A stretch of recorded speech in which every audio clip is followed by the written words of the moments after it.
जी news पर बिलासपुर और प्रदेश भर की तमाम ताजा तरीन खबरों के साथ मैं हूं प्रेरणा। खबरों की शुरुआत से पहले आइए नजर डालते आज की हेडलाइंस पर।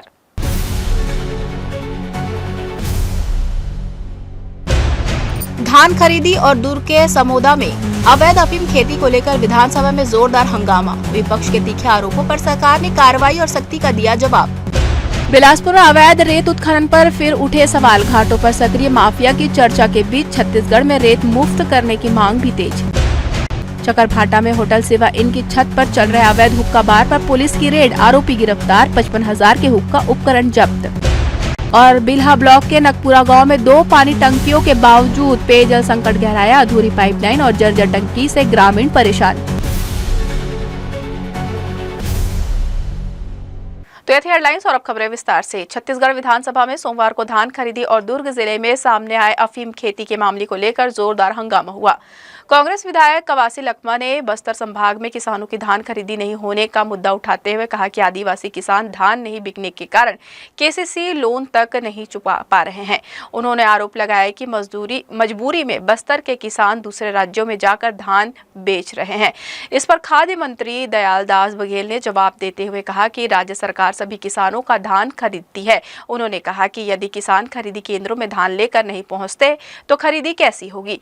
मंत्री ने इस जवाब पर विपक्ष ने असंतोष जताया और सदन में हंगामा शुरू हो गया। इसी दौरान नेता प्रतिपक्ष डॉक्टर चरणदास महंत ने दुर्ग जिले में सामने आए अफीम खेती के मामले पर स्थगन प्रस्ताव लाते हुए सरकार पर गंभीर आरोप लगाए। उन्होंने कहा कि छत्तीसगढ़ की पहचान धान का कटोरा के रूप में है, लेकिन वर्तमान हालात में यह अफीम का कटोरा बनने की ओर बढ़ रहा है। उन्होंने मामले की स्वतंत्रता एजेंसी से जांच कराने और विधायकों का दल बनाकर जांच की मांग की। वहीं गृह मंत्री विजय शर्मा ने सदन को जानकारी देते हुए बताया कि 6 मार्च 2026 को दुर्ग जिले के पुलगांव थाना क्षेत्र के समोदा गांव में अवैध अफीम खेती की सूचना पर पुलिस ने छापेमारी की। कार्रवाई में करीब 6,224 किलोग्राम अफीम जब्त की गई, जिसकी कीमत 7 करोड़ रुपए से अधिक बताई जा रही है। इस मामले में 3 आरोपियों को गिरफ्तार कर आगे की जांच जारी है। देखिए, हमारी सरकार जब से आई है, चाहे किसी भी तरह का अपराध हो, उस पर सख्ती से कार्रवाई हो रही है और इसमें भी दोषीदार है वो गिरफ्तार हुआ है, उस अपराध पंजीबद्ध हुआ है और उसकी जांच होगी और भी लोग उसमें सम्मिलित होंगे तो उनके ऊपर भी सख्ती से कार्रवाई होगी।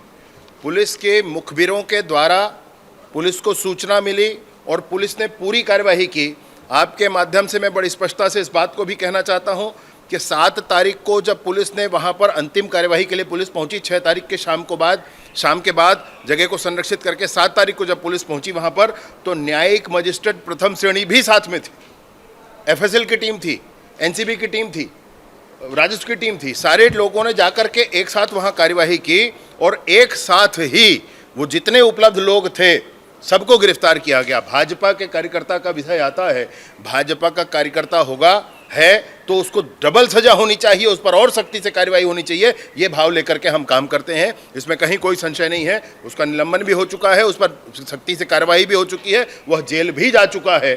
इसमें किसी को कुछ कहने की आवश्यकता ऐसी नहीं है। निश्चित रूप से जितने फार्म हाउस है और पूरा सीमावर्ती है, बस्तर से लेके सरगुजा तक और 8 राज्य से घिरा हुआ है हमारा राज्य है, जसपुर से लेके आपके सुकमा तक कहीं भी अफीम की खेती हो सकती है और इसलिए सघन जांच की आवश्यकता है। यहाँ से 50 किलोमीटर के और नज़दीक ही एक व्यक्ति विनायक ताम्रकर जो कि अफीम की खेती कर रहा था, जो अवैधानिक है, उसको पिछले 4 साल से खेती करने खुद चंद्राकर जी ने स्वीकार किया और ये असंवैधानिक भी है।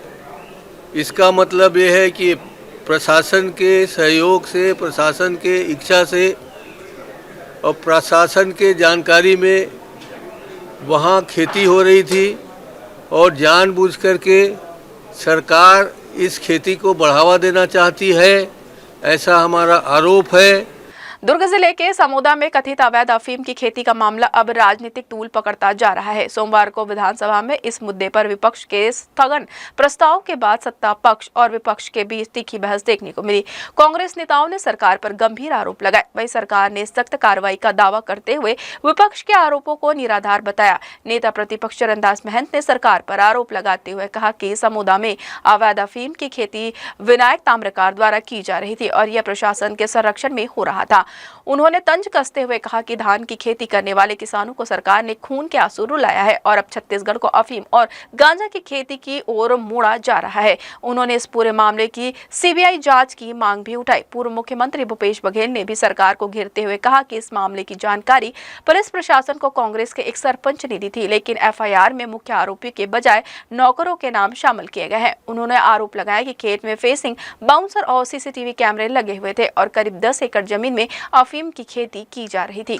बघेल ने इस मामले में कोर्ट की निगरानी में एसआईटी जांच की मांग की। वहीं गृह मंत्री विजय शर्मा ने विपक्ष के आरोपों को खारिज करते हुए कहा कि मुखबिर से सूचना मिलते ही पुलिस ने तत्काल कार्रवाई की और मौके पर एनसीबी व एसएफएल की टीम मौके पर थी। उन्होंने कहा कि अगर कोई भाजपा कार्यकर्ता भी इस अपराध में शामिल पाया जाता है तो उसे दुगनी सजा मिलनी चाहिए। वहीं मुख्यमंत्री विष्णुदेव साय ने कहा कि अफीम खेती के मामले में आरोपियों को गिरफ्तार कर लिया गया और जो भी इसमें शामिल होगा उसके खिलाफ सख्त कार्रवाई की जाएगी। कितने किसान हैं बस्तर में, उसी 5 जिले जो प्रश्न पूछा है, कितने किसान हैं दूसरा टोकन कटा उसके बाद भी वो धान नहीं बेच पाए? मैं आपके प्रश्न में सीमित हूं। तीसरी बात यह है, दूसरा प्रश्न यह है, एक ही साथ सब मिला के दे दीजिए। ऐसे कितने किसान हैं जो लखमा जी ने कहा कि जो ऋणी हैं, टोकन कटा है, किसान धान बेचना चाहते हैं लेकिन वो किसान धान नहीं बेच पाए, इतने किसान कितने हैं?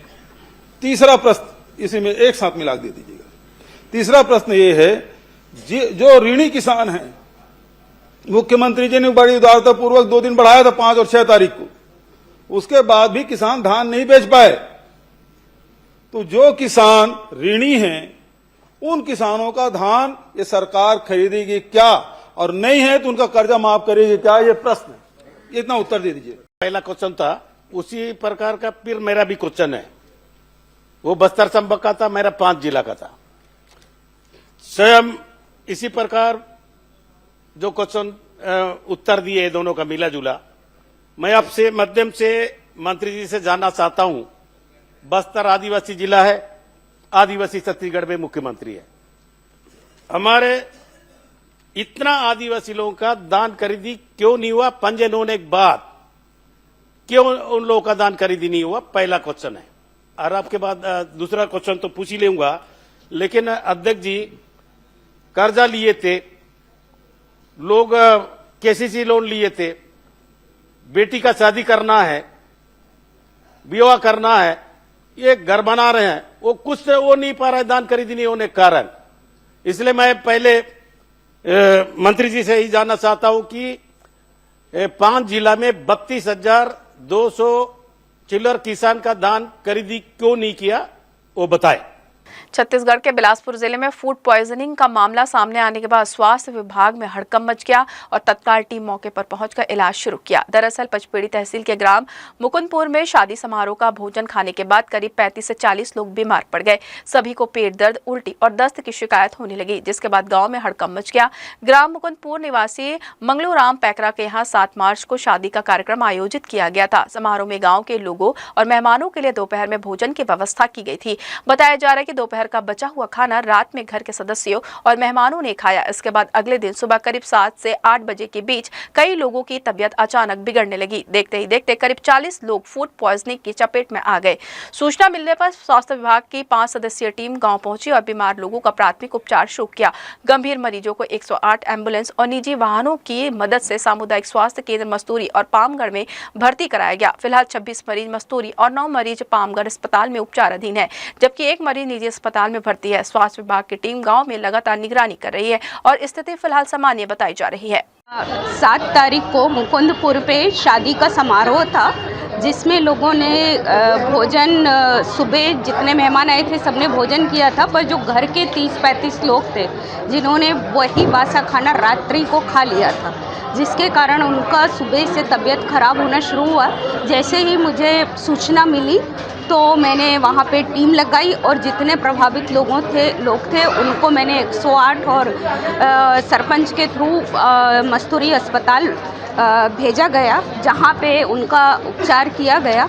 और अभी कल रात में भी मैं वहाँ गई थी और आज सुबह भी होके आई हूँ। अभी स्थिति पूरी तरीके से कंट्रोल है, गांव में भी कोई पेशेंट नहीं है और अस्पताल में भी शाम तक हो सकता है अधिक से मरीज को। उसमें करीब 26 लोग थे, जिसमें मैंने सुना है कि 9 लोग पामगढ़ भी गए हैं और 26 लोग थे जिसमें करीब 13 बच्चे हैं। तो अभी सभी कंट्रोल में है। बिलासपुर में रेत का अवैध कारोबार थमने के बजाय और तेज होता नजर आ रहा है। एक ओर प्रशासन अवैध रेत खनन के खिलाफ कार्रवाई के दावे कर रहा है, वहीं दूसरी ओर नदियों से लगातार रेत निकाले जाने की खबरें सामने आ रही है, जिससे प्रशासनिक निगरानी पर सवाल खड़े हो रहे हैं।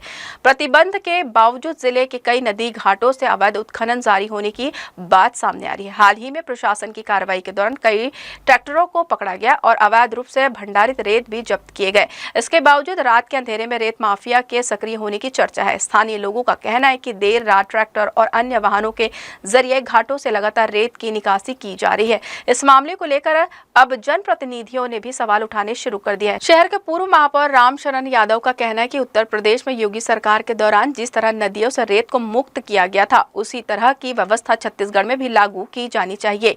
उनका मानना है कि रॉयल्टी और अन्य शुल्क खत्म होने से आम और मध्यम वर्ग को राहत मिलेगी। साथ ही उन्होंने कहा कि अवैध उत्खनन को रोकने के लिए सख्त कार्रवाई भी जरूरी है। कांग्रेस पार्टी जिस दिन यहाँ छत्तीसगढ़ में अजीत जोगी मुख्यमंत्री आदरणीय बने थे, उस समय रेती को फ्री किए थे। उसमें किसी प्रकार का कोई टैक्स नहीं लगता था, कोई भी आदमी जा करके रेती निकाल के ले आता था।